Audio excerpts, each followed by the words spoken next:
O'Reilly. You need parts? O'Reilly Auto Parts has parts.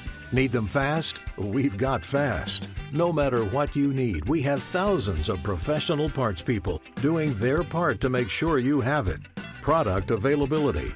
Just one part that makes O'Reilly stand apart. The professional parts people. O'Reilly Auto Parts. For all you elk hunters out there, chasing turkeys is basically the same thing. I know the reaction you just gave me, but don't knock it till you try it, and don't try it without OnX. The Hunt app will not only help you find new areas on public ground, but I use it to find out landowner info to get permission on private ground that I see birds on as well. OnX Hunt has a special offer for you. Use code CAL to receive 20% off your membership at onxmaps.com/hunt and find more birds this spring. There's nothing like snook hook sets at dawn or catching a tarpon in the moonlight. Find your next fishing trip made easy on fishingbooker.com and experience the magic of the Sunshine State or any other destination on your fishing bucket list. Book a blue water adventure in search of sailfish or go snapper fishing with the kids. With over 6,000 captains and trips to choose from, planning your next one just got a whole lot easier. Download the Fishing Booker app on the Google Play or App Store, or visit them online at fishingbooker.com to book your trip today.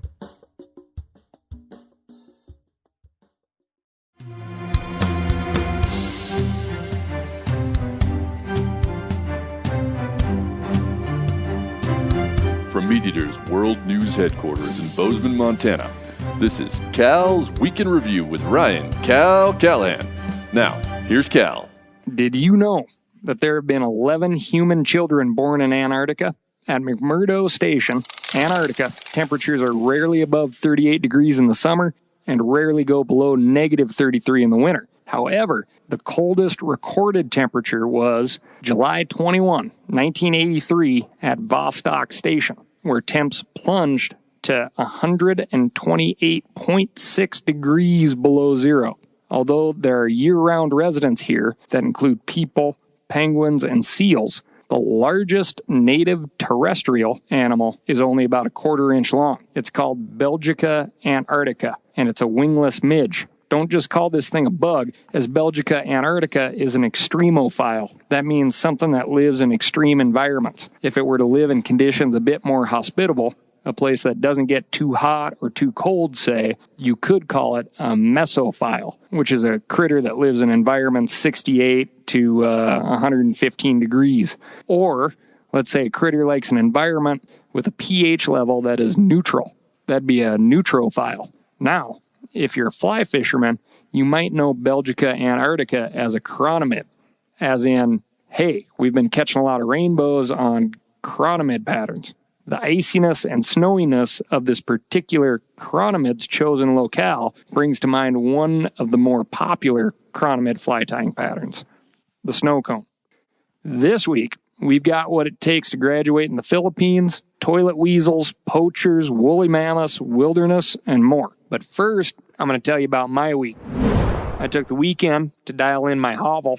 I got a place here in Bozeman, Montana a few months back, and I felt like a squatter in it for a while. Got a few European mounts up on the wall. A European mount, or Euro mount, if you aren't hip to that one, is a skull that has had the flesh either eaten off by dermestid beetles, or the flesh is boiled off by spending several hours in a pot. Either way, all that is left is a clean skull. You can then set the clean skull on a shelf or bookcase or a wall or something. I'm not a huge hang stuff up guy, even when it comes to, quote, trophies, but I'll admit, the place looks classier and there are some strong memories attached to them. One of these skull-induced memories comes from a British Columbia moose. I got stuck waist deep in the glacial silt of a river with 100-plus pounds of moose meat on my back. I had made a poor choice of choosing to shoot the moose on an island in a river, which, as it turned out, was very deep and unwadeable. That story goes on for a while.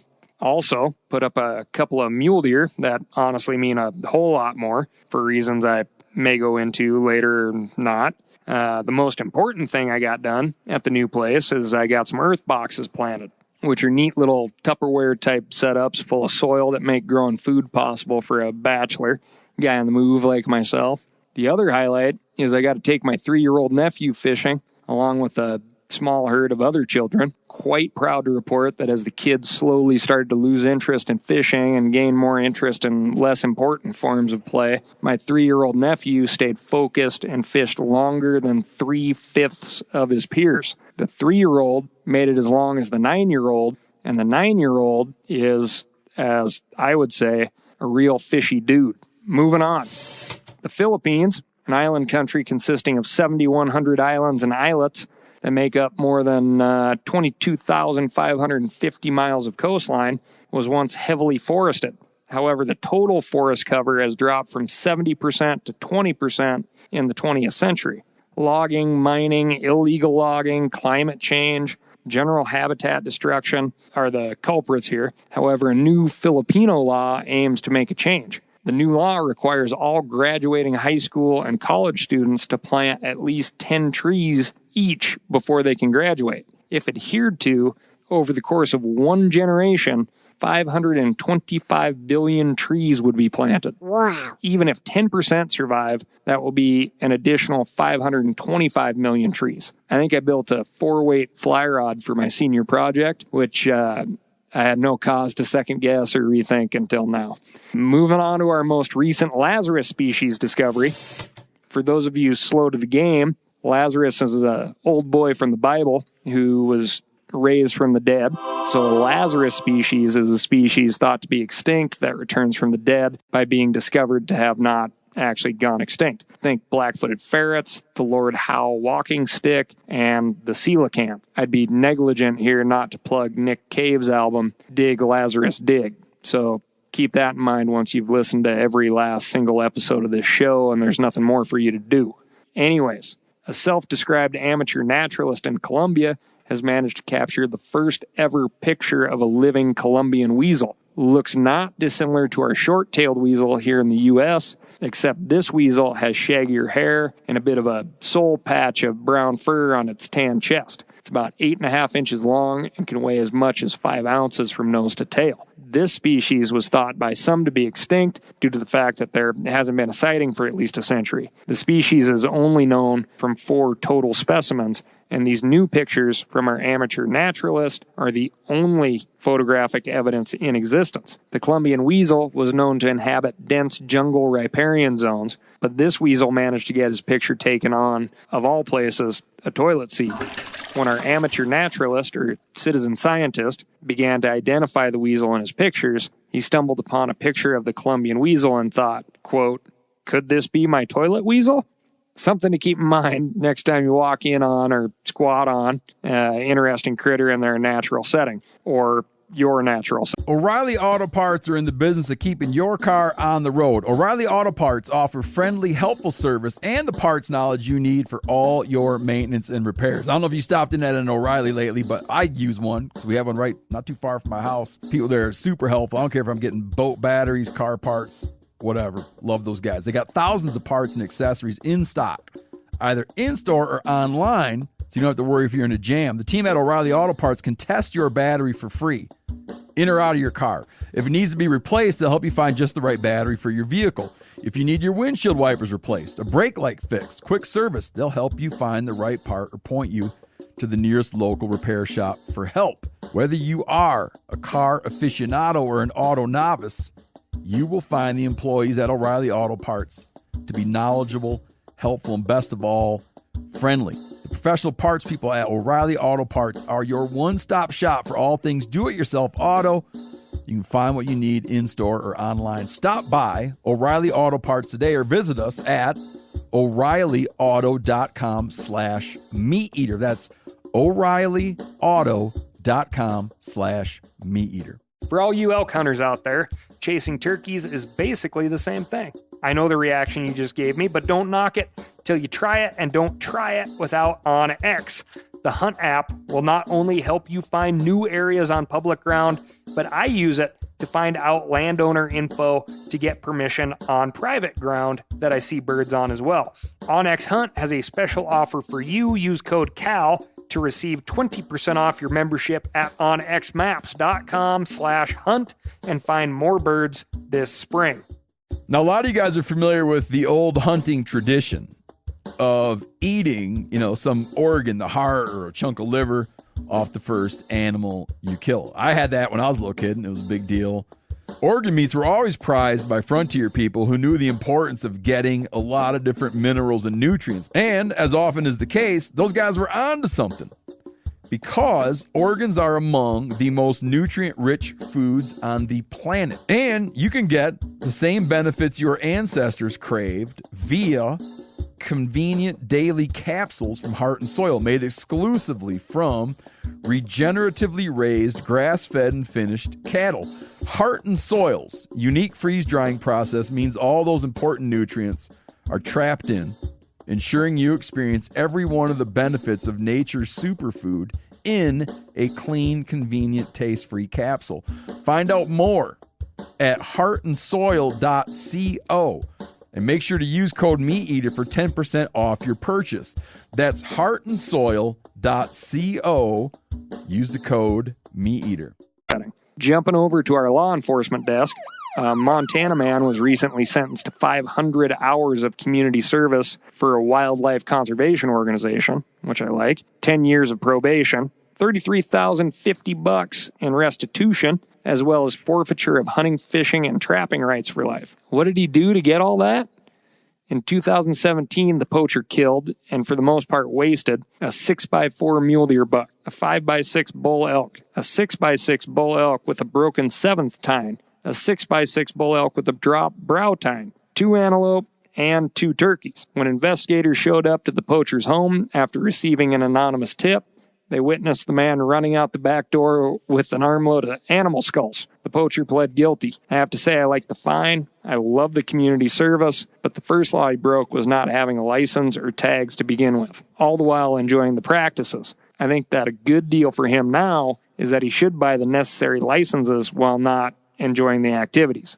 In other law enforcement news, a guy known as Booster Gary walks into a BLM museum in Anchorage and walks out with a 10,000-year-old 5-foot-long mammoth tusk. After arrest and conviction, he was sentenced to 33 months in federal prison.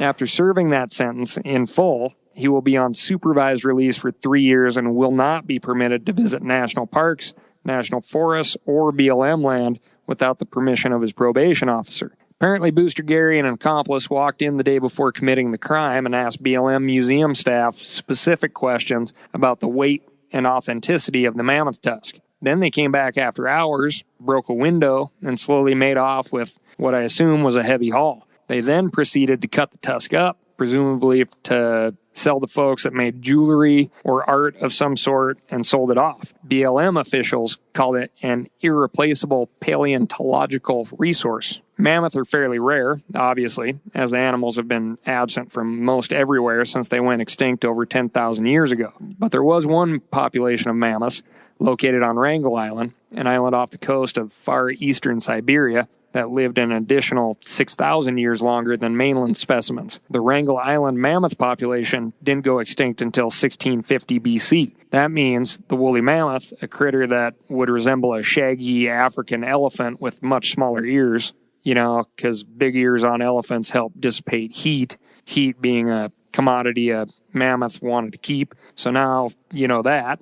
Anyway, the woolly mammoth was still walking when humans were constructing a half-mile-long wooden bridge over Lake Zurich in Switzerland, and the Greek letter pi had started showing up on mathematicians' papyrus scrolls. To milk this mammoth story a bit more, a booster, as in Booster Gary in this case, could be a person who is a promoter of a show or a concert or a boxing match, or a booster could be a person who specializes in selling stolen goods and likely does a bit of stealing themselves. Booster Gary is from Wasilla, that town where Sarah Palin was a mayor.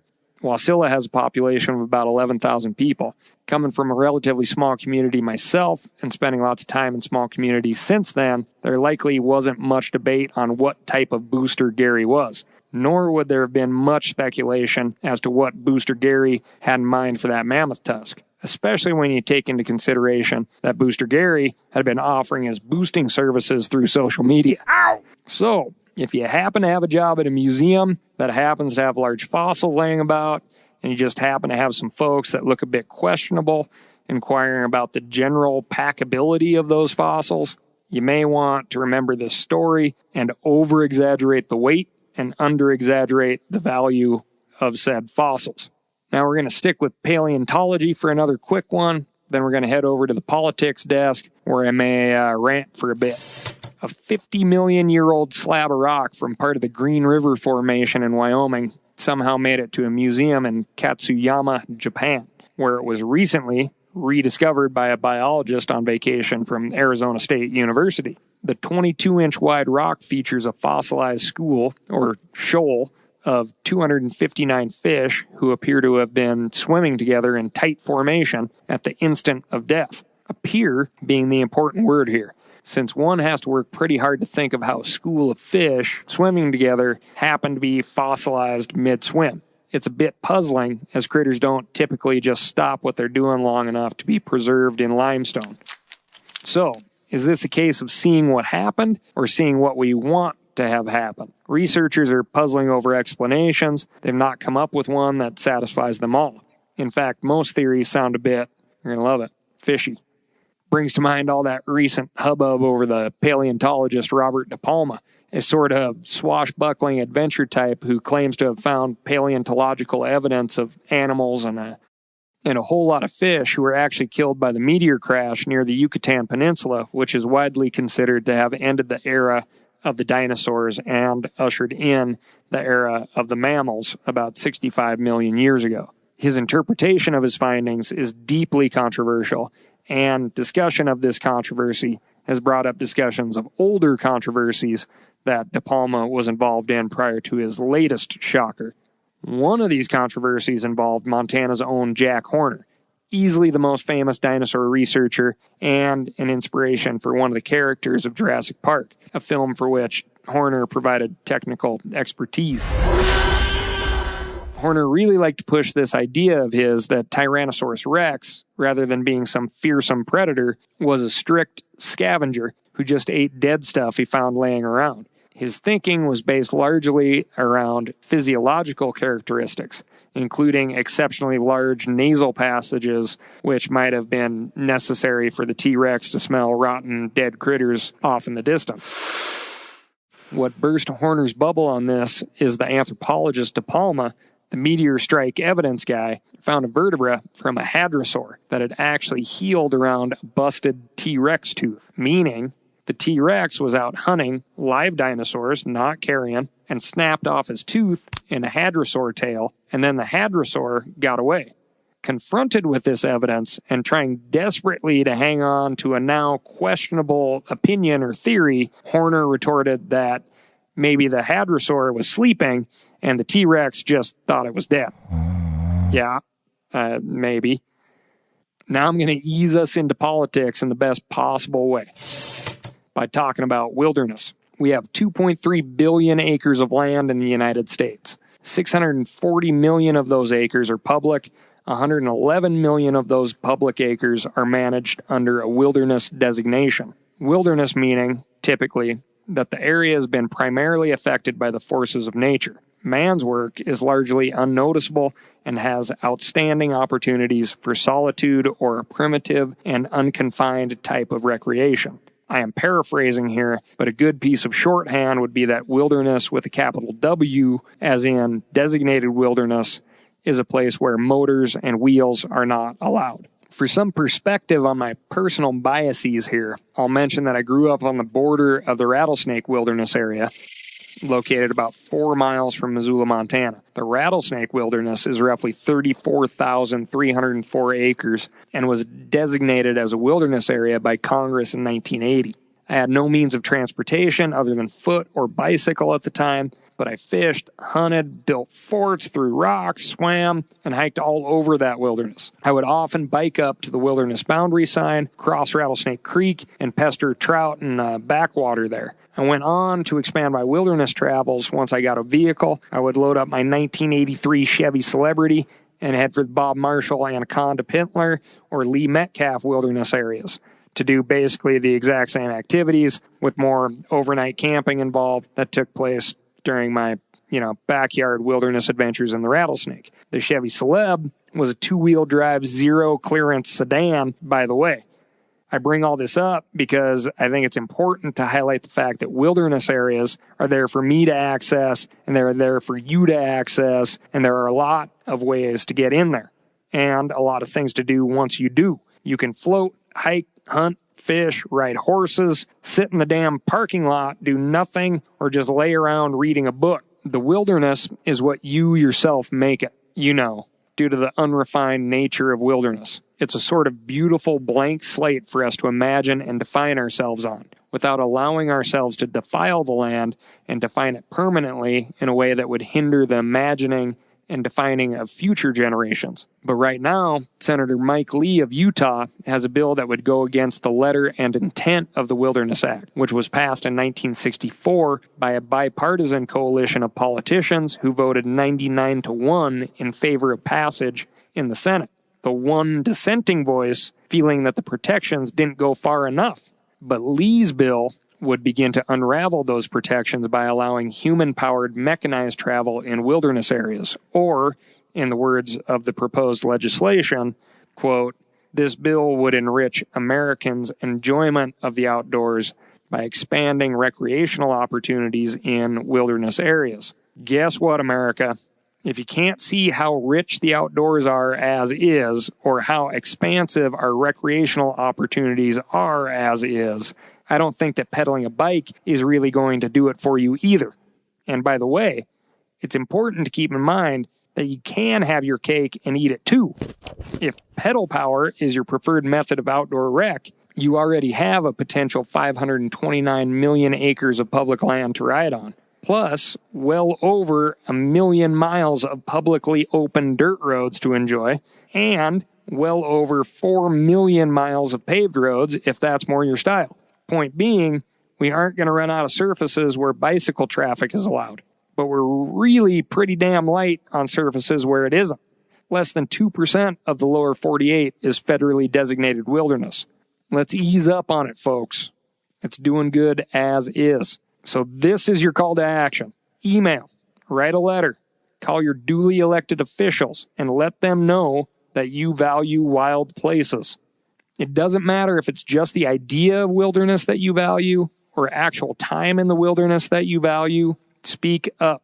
Tell them to look out for the Human-Powered Travel in Wilderness Areas Act and give it the boot. The no-go. Do it for those within the womb of time. As Teddy Roosevelt so beautifully described the future generations of Americans who are set to enjoy and hopefully love our wildlife and wild places. If you don't, they could melt away like a snowbank on a hot summer day. That phrase is from Bob Marshall himself. Thanks for listening to Cal's Week in Review. Remember to subscribe and leave me a review if you want more. In addition, if you are looking for way more fun facts and interesting tidbits, check out themeateater.com. If you have any comments or questions, be sure to give them to me by email at askcal@themeateater.com. That's ASKCAL @themeateater.com. You can check out more of the day-to-day by following along on the Instagram feed as well at OLCAL406. OLCAL 406 on the gram. Talk to you next week, and thanks again.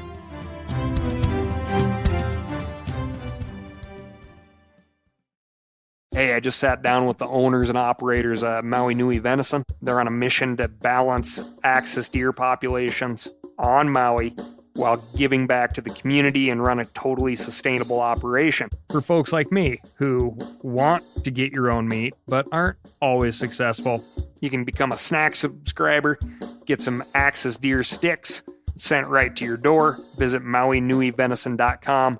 That's MAUINUI venison.com and use promo code CAL for 20% off your first order.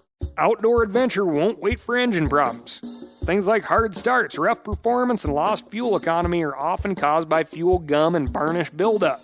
Seafoam can help your engine run better and last longer. Simply pour a can in your gas tank. Hunters and anglers rely on Seafoam to keep their engines running the way it should the entire season. Pick up a can of Seafoam today at your local auto parts store or visit seafoamworks.com to learn more. That's seafoamworks.com to learn more.